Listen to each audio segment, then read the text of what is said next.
Hello.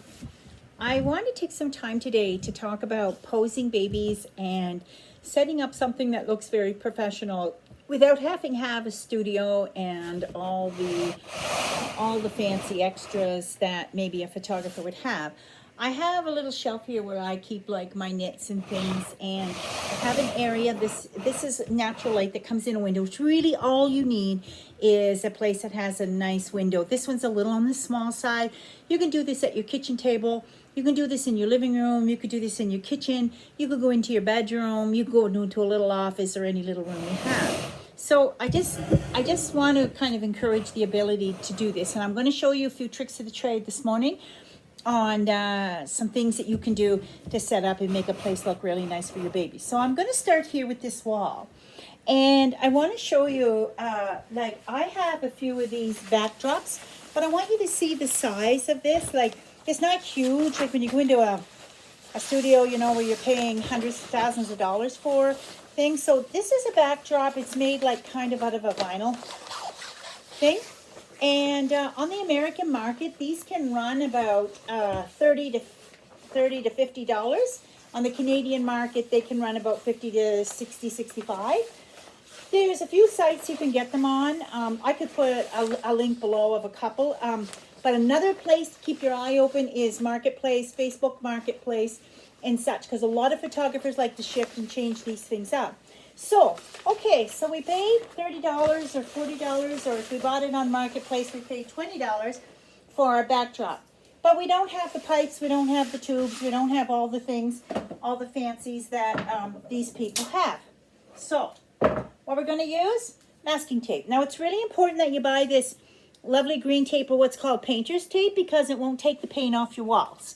So that eliminates like that kind of a stress, and it tears really easy, as you can see. So I'm going to take this backdrop here. It's always nice if you have someone to help you, but again, we women know how to do it alone.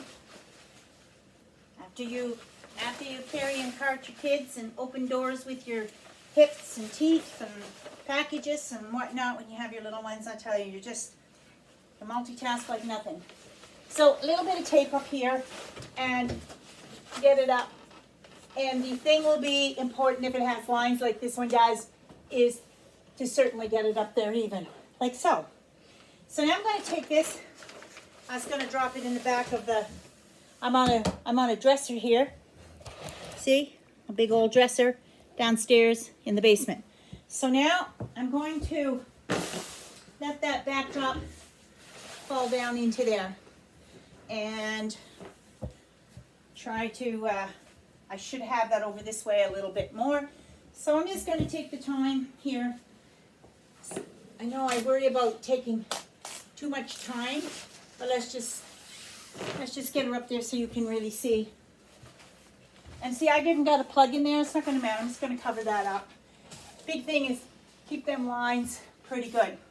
So there's my backdrop. So you can already start to see how I'm going to build this up.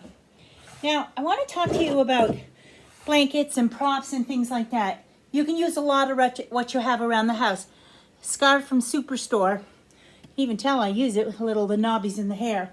But this will make, you can use these also for backdrops. You can tape them up also onto the wall, and they come out pretty darn nice. And if you have, like if you're pulling your colors together, if you had your baby wrapped in that, with that for a backdrop, it'll be really lovely. Now, the other thing is wool batten, if you have it.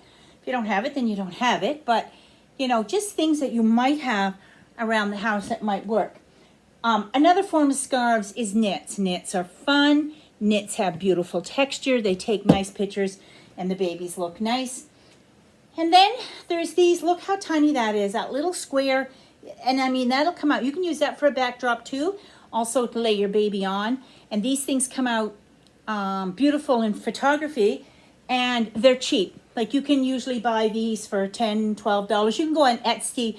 There's just different places you can shop and look for these fake focus that have like fur and whatnot. And over the years, I've gotten myself a collection of them.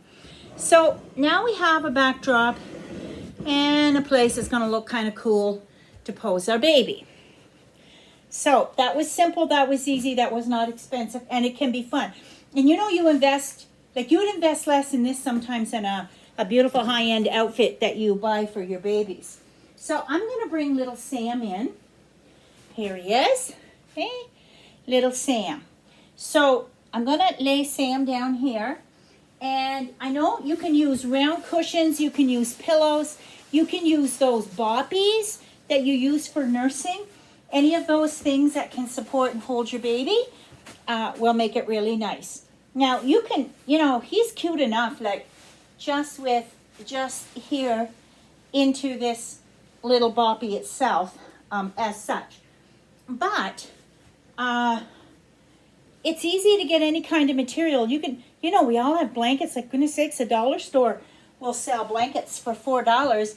And if you get some nice solid colors, then you've got a variety of stuff right there. So I'm going to lay this on.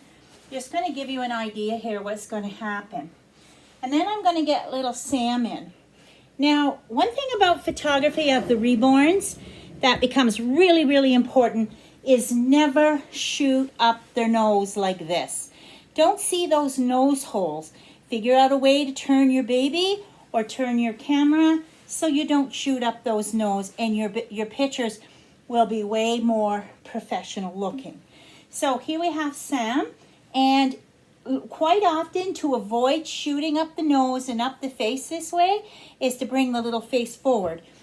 For that, you can use anything. Diapers, little tea towels, hand towels, and go underneath. This is why I really like the blankets. Sorry, Sam, but I can go underneath like this. I'm going to prop that up. It's going to bring little Sam's head up so I don't get the up the nose shoots. Now make sure when you're doing photography, you don't want to get any of the parts that give away that Sam's a doll. We want people to believe Sam is a baby. So therefore, we will pose him like a baby. Overstuffed dolls are much harder to pose than a doll that's a bit understuffed, and they feel more real too. Your doll needs to be able to show that it has that backward, like he needs that head supported. If you have that in your baby, posing your baby like a real baby is going to be way, way more easier. So curly legs, newborns can curl up, really beautiful. They make some of the nicer shots.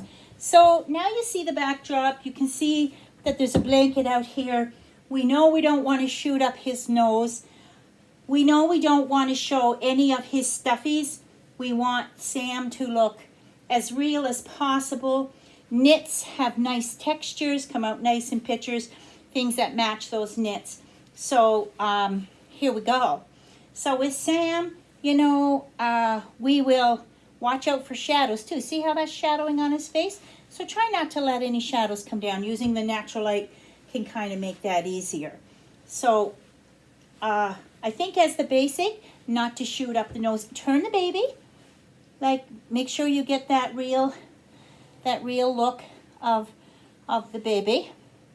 And as I say, you're going to pass up on the nose. So good support so that the baby looks real, looks supported. Hands on feet are always nice. Open hands are nice. Closed fists, if they have them, you can do things like put those little hands together. Babies can be manipulated to have like their little hands and stuff under their chins, up on their cheeks. All of this adds to the realism of posing your baby. But the number one thing is don't shoot up that nose. Do not shoot up that nose. Get yourself a backdrop. Then you don't have anything distracting behind it. Your picture already will start looking very professional. Make sure there's no shadows across the face. You know, lamps work as lighting if you need a second light to kind of bring in. But even at this, you can see, whoops, I'm sorry. You can see now if I distract from that, like Sam is posed really quite lovely here. And the hair, bonnets, all that stuff will add to the realism of posing that newborn. So on the basic thing, I would say have good lighting. Get yourself a backdrop, even if it's a scarf or something. Put it up on the wall, tape it up. find a table that you can be on, and then you can take, you know, just even to get a different picture, you can go like this. Once you put on his bonnet, you know, you have another whole pose, another whole beautiful looking picture. Another thing is when you have a high end of a pillow or whatever, is to bring the baby forward this way. These poses again, if your baby's not overstuffed, it becomes easy to bring that little weight down. Always get that little chin up, just like you'd see in real photography. Go look at newborn pictures of newborns. Most of those can be recreated. So here again, you can see how cute that would be. And you can have, you know, the strings of the bonnet going whichever way. Or we could pull it down and we got another whole picture of Sam again posed. So I hope that gives you some ideas on how to make your pictures look a little better with your Reborn, more professional, without the cost of a high-end studio. Thank you very much. Always fun to share our Reborn knowledge with one another. I hope you enjoyed this video. Thank you. Bye-bye.